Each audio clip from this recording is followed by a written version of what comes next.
इस बात को कोई मानेगा नहीं। समय सुतने का होता है 11 बजे, हम लोग सुतते हैं 3 बजे, यानी पूरा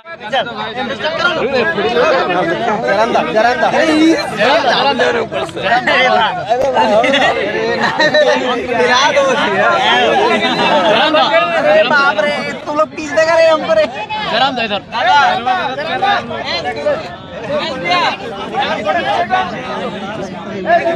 अरे भाई होलो रे हो ऊपर यार जो यार अपने की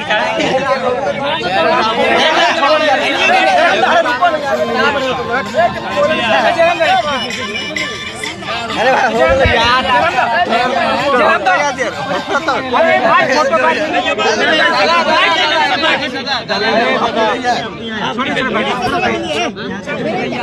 हजारीबाग गिरिडीह के प्रवासी मजदूरों की संख्या बहुत ज़्यादा है।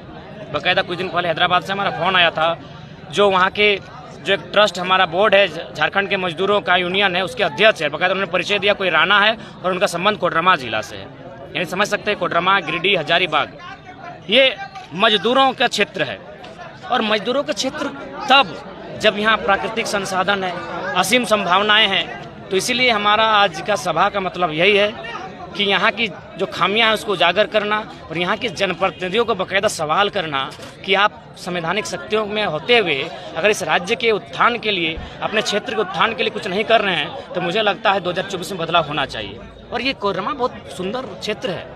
यहाँ की सांसद माननीय अन्नपूर्णा मैडम, अन्न का मतलब भोजन और नीरा में नीर का मतलब जल होता है।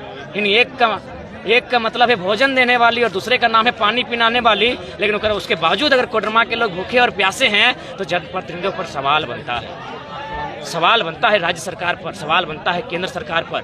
अभ्रक जिसके नाम से पूरा ये राज्य, ये जिला देश में जाना जाता है, और वो यहाँ अभ्रक का कारोबार राज्य सरकार और केंद्र सरकार को हस्तक्षेप करते हुए इसे लीगली करना चाहिए, एक कानूनी माने दायरे के साथ करना चाहिए, कानून के लोगों का निगरानी में करना चाहिए, ताकि यहाँ के लोगों का एक रोजगार का बहुत बड़ा अवसर मिल सके। क्योंकि अभ्रक की कहीं ना कहीं अभ्रक राजधानी के नाम से जाना जाता है।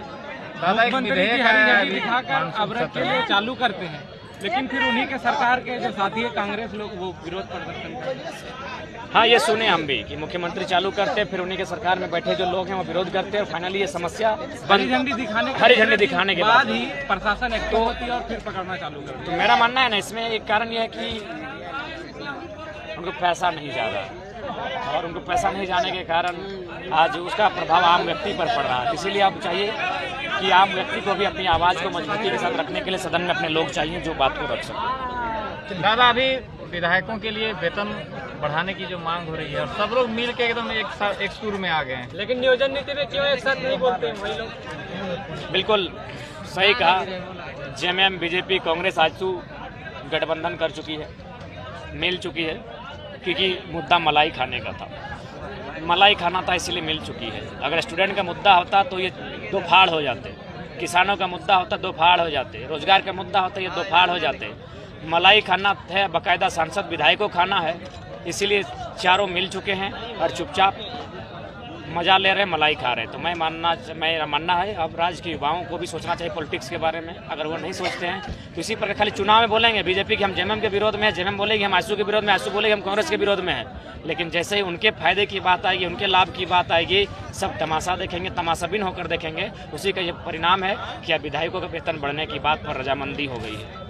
आपको बोकारो में चुनाव लड़ने के लिए बोला जा रहा है, चैलेंज कर रहा है, उस पर क्या बोलेंगे? मर्दे क्या मैंने ओरी किसी का चैलेंज लेते चले। हम लोग का चैलेंज जो सिटिंग विधायक है उनसे है, जो सिटिंग एमएलए उनसे है, जो वार्ड नहीं जीता है उससे हम लोग को चैलेंज करवा रहे हैं। हम लोग बिजली बन के पहाड़ों से टकराए हैं और आप फिर मैंने पत्थर से ठोकर खिलाने की बात कर रहे हैं। उनको बोलिए पहले वार्ड कुछ चुनाव लड़े, उतना तूल देने का जरूरत नहीं है उन लोग को। दादा, आपकी पार्टी जो है नई पार्टी है, तो आप ऐसे बड़ी बड़ी पार्टियों से कैसे सामना कीजिए, कैसे? विचारधारा, हिम्मत, साहस और बलिदान ये हमारे सबसे मजबूत स्तंभ है। हम इन्हीं के नाते उनसे सामना करेंगे। आप महिलाओं के सम्मान की बात करते हैं, लेकिन आप ही के जो समर्थक हैं वो अम्बा प्रसाद को अम्बा का नहीं गलत बात है। उसको बयान को देखिए, एक मुहावरा होता है। पहला बात है मीडिया बंधुआ, वो एक मुहावरा होता है। मैं सबसे पहले चाहूँगा उसके बावजूद अगर माननीय विधायिका को अगर ठेस पहुंची तो हम क्षमा चाहेंगे। मैं बाकायदा चैनल के माध्यम से अगर माननीय अम्बा मैडम जी को अगर ठेस पहुंचा तो हम क्षमा चाहेंगे, क्योंकि हमारा पहला प्राथमिकता यही रहा है, वृद्ध, बीमार, विकलांग, बच्चे, महिलाओं का हम लोग व्यक्तिगत रूप से कोई टिक्का टिप्पणी नहीं करेंगे, सदैव आदर करेंगे, उनकी नीतियों की अवहेलना करेंगे, आलोचना करेंगे। तो वो जो तर्क दिया गया होगा, चूंकि हम अभी तक सुने नहीं है, हमको भी सुनी सुनाई बात सुनने मिली है, तो उसका हम साथी से पूछे बाकायदा, जिनके मुख से बयान निकला था, बोला नहीं हमारा कहने का ऐसा कोई मतलब नहीं था। तो लेकिन उसके बावजूद भी क्षमा चाहेंगे, अगर उनको ऐसा फील हुआ तो माफी चाहेंगे। मानसून सत्र में एक नया विधेयक आया है, देखिए इसको पढ़े नहीं, अगर आप पढ़े हैं तो कुछ बताएंगे, हम बात करेंगे। टाइम कहाँ मिला, जब से बिल आया देखिए रहे, आज कोडरमा में है, 12 बजे 2 बजे रात घर पहुंचेंगे, 3 बजे सुतेंगे, 10 बजे उठेंगे, 1 बजे मुंह धोएंगे। जिंदगी हम लोग का, अरे लोग संघर्ष करता है ना, तो सबके को सीमा होता है। हम लोग समय को बदल दिए, इस बात को कोई मानेगा नहीं। समय सुतने का होता है 11 बजे, हम लोग सुतते हैं 3 बजे, यानी पूरा एगो समय को ही बदल दिए। भोजन करने का टाइम होता है 7-8 बजे, हम लोग पहला भोजन 1 बजे करते हैं। तो सो प्लीज टाइम नहीं मिला है। दादा, आप ही का आंदोलन का ये असर है, जो अभी सत्र आया है उसमें बोला जा रहा है कि जो छात्र आंदोलन करे उसे जेल में डाल दिया जाएगा, ऐसा ही कुछ? अच्छा ठीक है, मुझे लगता है तब लाइब्रेरी से ज्यादा छात्रों की संख्या जेलों में होगी। छात्र तो बोलेंगे, अगर आप गलत नीति लेकर आएंगे तो छात्र बोलेंगे।